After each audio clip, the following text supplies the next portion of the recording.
Assalamualaikum warahmatullahi wabarakatuh. Perkenalkan saya Lizana Valia dengan NPM 2241179. Kali ini saya akan menjelaskan terkait mendefinisikan perbaiki masalah dalam mata kuliah Etika Bisnis. Mendefinisikan masalah dengan tepat adalah langkah pertama yang penting dalam proses penelitian. Dalam materi ini, kita akan membahas tentang bagaimana mendefinisikan dan memperbaiki masalah dalam penelitian bisnis, termasuk tahapan awal seperti mengidentifikasi area masalah yang luas, lalu melakukan penelitian pendahuluan dan merumuskan pernyataan masalah yang jelas. Area masalah yang luas. Sebelum dapat merumuskan masalah dengan tepat, kita perlu mengidentifikasi area masalah yang lebih luas. Terlebih dahulu, ini dapat melibatkan pemahaman yang mendalam tentang industri, pasar, dan lingkungan bisnis secara keseluruhan.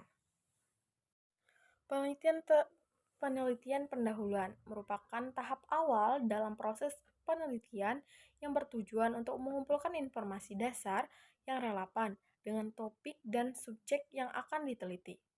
Ini dapat melibatkan pengumpulan informasi tentang organisasi yang bersangkutan, serta informasi tentang topik atau area subjek yang akan diteliti.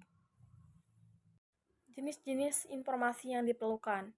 Informasi yang diperlukan dalam penelitian pendahuluan dapat dibagi menjadi dua kategori utama. Yang pertama, informasi tentang organisasi dan informasi tentang topik atau area subjek. Informasi tentang organisasi meliputi sejarah, struktur organisasi, dan kinerja keuangan. Sedangkan informasi tentang topik atau area subjek meliputi tren industri, penelitian terdahulu, dan isu-isu terkini. Lalu mendefinisikan pernyataan masalah, di mana setelah melakukan penelitian pendahuluan, langkah berikutnya adalah merumuskan pernyataan masalah yang jelas dan terfokus. Pernyataan masalah yang baik haruslah spesifik, terukur, terbatas, relevan dengan tujuan pada penelitian yang dilakukan. Karakteristik pernyataan masalah yang baik. Pernyataan masalah yang baik memiliki beberapa karakteristik utama. Pertama, spesifik, merujuk pada masalah yang jelas dan terbatas. Yang kedua, terukur, dapat diukur atau dinilai secara kuantitatif. Yang ketiga, terbatas, tidak terlalu luas atau umum. Dan yang keempat, relevan, berkaitan langsung dengan tujuan penelitian yang ingin dicapai. Lalu jenis-jenis pertanyaan dasar, eksplorasi, dan deskriptif.